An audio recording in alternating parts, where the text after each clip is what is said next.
Hey everybody, it's me, Shaw360, and we're talking about chapters 19 and 20 of Bright, because that's the next one in line, and I can just say, these are filler chapters. There's really nothing good going on in these chapters. The only good thing about chapter 19 is the fact that we have some, not antagonistic moments between Rachel and the rest of the Girl Forever members, but other than that, yeah, this is not a great set of chapters, so this is going to be a really short discussion. Chapter 19 starts out with the fact that the paparazzi have found out that Rachel moved out of the Girls Forever villa, and they are like, is Rachel going solo? She's launching her own fashion line. She moved out of the Girls Forever house. Maybe she's going solo. And so Rachel is upset because she feels like DB should stop the paparazzi from putting out these kinds of articles. They're also training for a comeback, and Mr. No and Mr. Han are like, you need to take as many group photos as possible because of the rumors about Rachel trying to leave the group. So then after that, her old dance coach, Eugen, is like, hey, can you meet me for coffee? And so Rachel's like, yeah, sure, I'll meet you over at the DB headquarters for coffee. They meet for coffee, and that's when Eugen's like, listen, I gotta talk to you. You're being super sloppy right now. You really need to watch what you're doing because the shit's starting to look pretty sus to the public, and image is everything. And of course Rachel Media is like, I bet Mr. No sent you to talk to me. Don't worry, girl, I got this. So Eugen, because she comes up with every fucking great idea in Rachel's life, including the whole videotaping her and Jason singing together, she is like, I know, you should throw the 6th anniversary party for the girls in your group. That way people can know that you're just as much a member as ever and you still love the group very, very much, and we can have pictures taken and yada, yada, yada.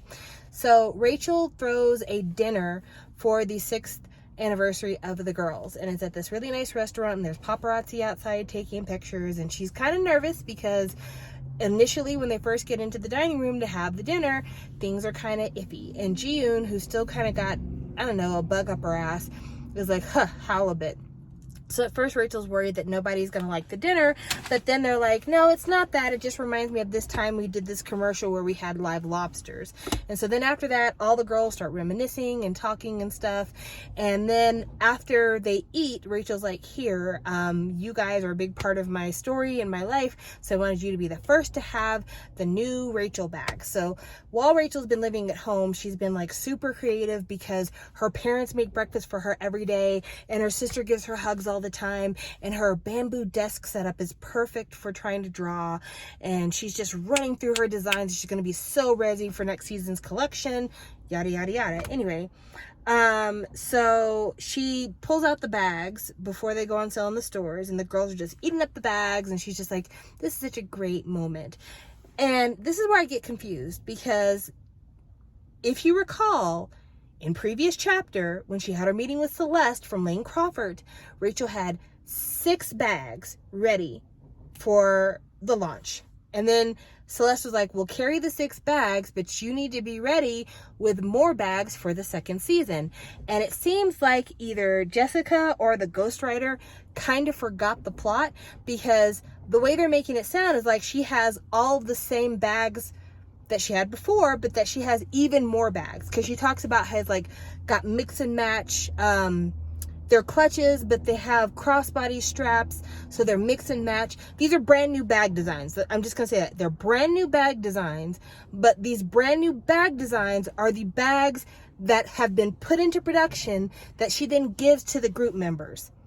That makes no fucking sense. It just doesn't. It's not realistic. So anyway, that's chapter 19. Chapter 20 is the launch of the bags. Super boring chapter. Basically, she wakes up and everyone in her life is there except for Alex. Her mom, her dad, her sister, her 2 twin best rich billionaire friends. And they're like, girl, we just wanted to make sure that when you woke up, you knew today was your special day. It's your birthday and it's the launch of your bag collection, and we're just so proud, and we're all gonna run out and buy bags today. So then she's getting her hair done because she's got an interview, and she's nervous about her bags. And then all of a sudden she goes to the Lotta World store and sees that everyone is buying her bags. And one girl got a job just so she could buy a bag. Another girl went to law school because Rachel was such an inspiration to her. And it's just a joyous day. And Alex calls and is like, the bags are moving off the shelves. You're going to have so many sales that you're going to be able to open your own store. And she mentions in this chapter for the very first time that Alex is a majority investor in the bag line, which had not been mentioned in any of the previous chapters. And I think it would have been important to do so because it would have established right away that Rachel is looking at Alex's pockets, because that's what that bitch is really doing. She is hypnotized by the dollar signs. But anyway, that's all you get for chapters 19 and 20. There's no overlying thing to discuss. Like, it is really that fucking cut and dry. I want to say it's not even 20 pages. Let's see here. I'm just going to go back and see how many pages those two chapters together are, because they're so incredibly short. Let's see here. Okay, so chapter 19 starts on page 252 and chapter 20 ends on page 276. So yeah, altogether that's 24 pages, 12 pages per chapter, and it's big print. So yeah, there's just nothing to it.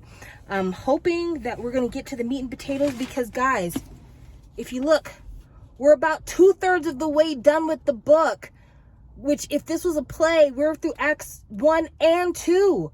It's time for act 3. Why are we waiting until so late in the book to get to the meat and seasoning on this thing? I think before when we talked, we said this was like 378 chapters before you get to the 378 pages before you get to the epilogue.